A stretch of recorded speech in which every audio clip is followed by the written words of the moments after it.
زموږ او ستاسې په مقابل کې د افغانستان او زموږ او ستاسې د دین او وطن دشمنانو دومره زیات کوشش کړی دی، دومره زیاتې هڅې یې کړي دي، دومره زیات امکانات یې په کار اچولي دي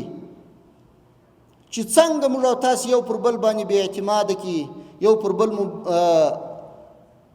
بې باوري رامنځته کړي زموږ او ستاسې په منځ کې. او تر ډېره حده په تیرو لسیزو کې په دې باندې توانېدلي هم وه. نن به موږ او تاسې کار کوو، کوشش به کوو چې په هره برخه کې یو محصل وي،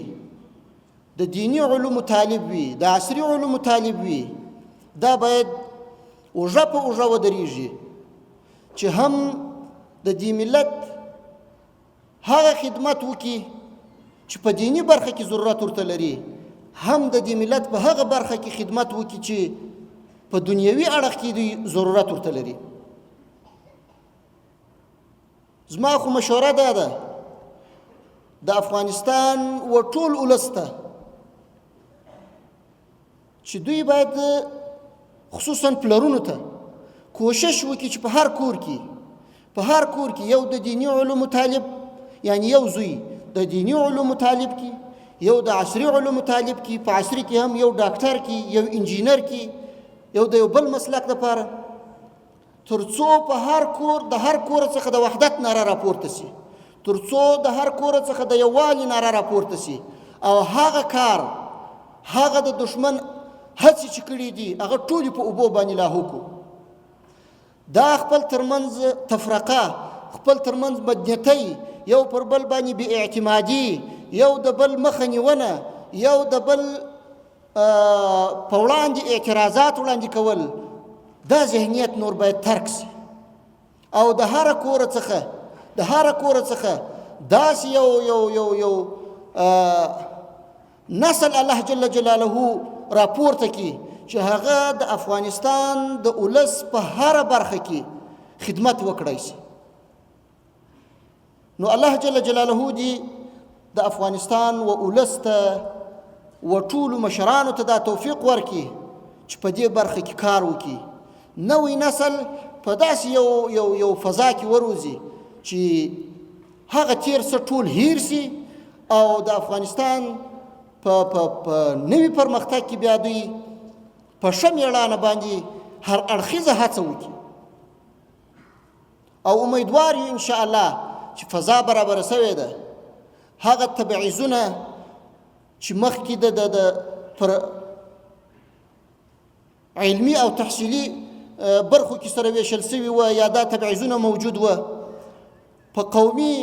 لسانی او سمتي برخو کې کم تبعیضونه موجود وه، کم عداوتونه موجود وه، کم یو پر بل بې اعتمادي موجوده وه، هغه نور انشاءالله د منځه څخه تلونکی ده. تاسو ځوانانو ته یو ښه فرصت، یو ښه فضا رامنځته سوې ده. اوس تاسو مسؤلیت جوړیږي چې په دې وخت کې تاسې په ښه صداقت، په ښه اخلاص، په ښه متانت باندې ودرېږئ او د دې خپل کړېدلي ولس د زخمونو دپاره پټۍ وګرځېږي. یو حساس وخت او یو حساس پړاو دی چې موږ او تاسې به، خصوصا دا ځوانان به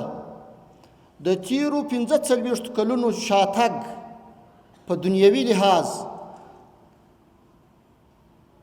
دا به جبرانوي، او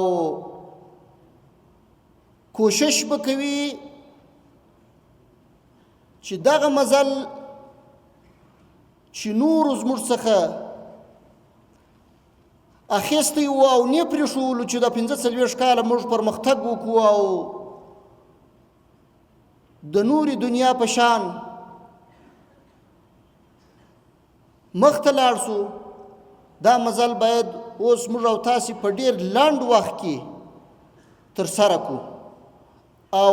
کوشش وکړو چې په ډېر لنډ وخت کې موږ هغه ځای ته ورسېږو چې کوم هیوادونه په 45 کاله کې مخته تللي دي، موږ او تاسې باید په 10 کاله کې هغه پرمختګ ولرو. او دا ممکن ده او شونې ده. دا ستاسو په همت ستاسو په زړورتیا ستاسو په کارکردګي پورې اړه لري چې تاسو به یوازې او یوازې د الله جل جلاله د رضا د دې مظلوم او مسلمان ملت د خدمت او د مسلمانانو د دې پاکي خاوري د دې پاک وطن افغانستان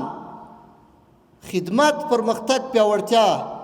دا به مو اراده وي دا به مو نیت وي او دا به مو قصد وي او دا به مو هدف وي او شپه او ورځ به پر ځان یې وکوئ او په دې لار کې به کوشش کوئ خدمتونه به کوئ هر یو به د خپل مسلک مطابق د خپل